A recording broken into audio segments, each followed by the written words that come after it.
दोस्तों, भारत की विश्व विख्यात नगरी अयोध्या धाम जो भगवान राम की पावन धरती है, वहाँ पर भारत के अलग अलग राज्यों से, अलग अलग प्रांतों से लोग आते हैं। भगवान राम जी के चरणों में अपना श्रद्धा सुमन अर्पित करते हैं, उनसे याचना करते हैं, प्रार्थना करते हैं, अपने जीवन की कामना करते हैं कि ईश्वर हमारे जीवन में सुख हो, समृद्धि हो, हमारे बच्चों का, हमारे परिवार का सेहत हमेशा बुलंद रहे, कोई दुख ना हो, कोई तकलीफ ना हो। भारत ही नहीं बल्कि देश के तमाम कोने-कोने से अब तो लोग आने-जाने लगे हैं, क्योंकि जब से भगवान राम जी की मूर्ति बैठी है, प्राण प्रतिष्ठा हो गई है, तब से अनेकों देशों से लोग इस चीज़ को, एक धरोहर को, भगवान राम को देखने के लिए आते थे। दोस्तों, लेकिन जहाँ भगवान राम की पावन नगरी है, वहीं पर जो सेवारत हैं, जो भगवान राम की सेवा करते हैं, मंदिर की साफ-सफाई करते हैं, अगर उन सेवा कारकों, सेवारत लोगों के साथ कोई अन्याय होता है, कोई दुष्कर्म होता है, तो भगवान राम आखिर उन पापियों को दंड कब तक देंगे? ये सोचने का विषय है। दोस्तों, ऐसी ही एक घटना आती है कि जहाँ पर वहाँ भगवान राम की धरती पर मंदिर में जो सेवा करने वाली एक बालिका होती है, 20 वर्ष की, जो बीए फाइनल की छात्रा है। छात्रा मंदिर की साफ-सफाई करती है और वहीं पर रहती है। लेकिन वहाँ के जो सेवारत हैं, जो पंडे हैं, पुजारी हैं, कुछ अन्य लोग हैं, उस बच्ची के साथ, उस महिला के साथ अप्राकृतिक ढंग से दुष्कर्म करते हैं। दोस्तों, नमस्कार, प्रणाम। आज की जो सच्ची घटना है, आपको सुनाने जा रहा हूँ। यह घटना है उत्तर प्रदेश की पावन नगरी अयोध्या धाम की। जहाँ पर एक महिला, एक बच्ची जिसकी उम्र मात्र 20 साल है, वह अभी वहीं मंदिर पर सफाई करती है, भगवान की सेवा करती है। सेवा करते-करते वह ईश्वर की भक्ति में लीन हो जाती है, लेकिन तभी वहाँ के जो पापी पाखंडी होते हैं, उनकी नज़र उस बच्ची पर पड़ती है और उसे लगातार उनके मन में कुविचार उत्पन्न हो जाते हैं।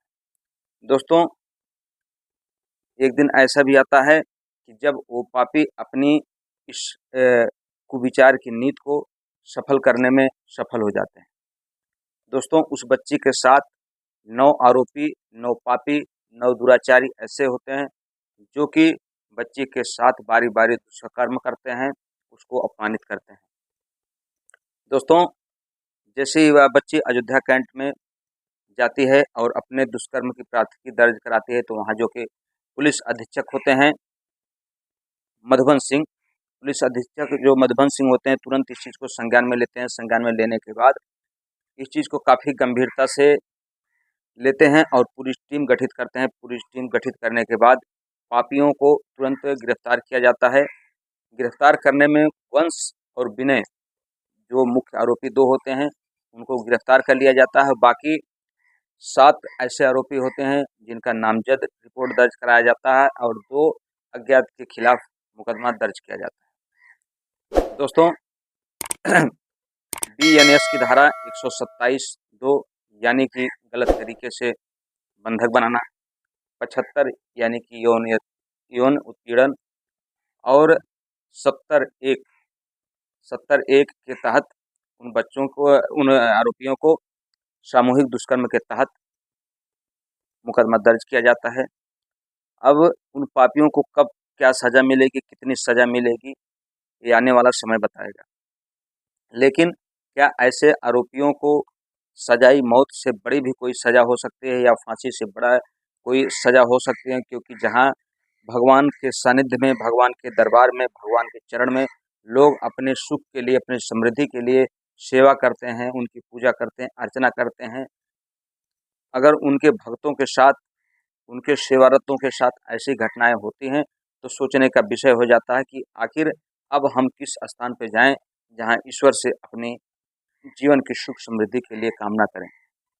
दोस्तों, आखिर कब तक ऐसा होता रहेगा कि जहाँ मंदिर है ईश्वर की, वहाँ पर ऐसे दुराचारी भी पैदा हो जाते हैं कि अपने ही सेवारत के साथ ऐसा अन्याय कर देते हैं। कब तक ऐसा होता रहेगा हमारे समाज में? अब तो कभी-कभी ऐसा लगता है कि जहाँ ईश्वर बैठे हैं, वहाँ पर भी इतना अन्याय हो जाता है, तो आखिर ईश्वर कर क्या रहे हैं? ईश्वर की जो प्रकृति की जो महिमा है, वो महिमा क्यों नहीं दिखाई दे रही कि आखिर उन पापियों को तुरंत मृत्यु के घाट क्यों नहीं उतार देते? दोस्तों, हमारी कहानी कहने का उद्देश्य आपके दिल को ठेस पहुँचाना नहीं, बल्कि आपको सतर्क करना है, आपको सावधान करना है। हम आपसे मिलते हैं अगले वीडियो में, तब तक आप अपना ख्याल रखें। जय हिंद, जय भारत, हर हर महादेव।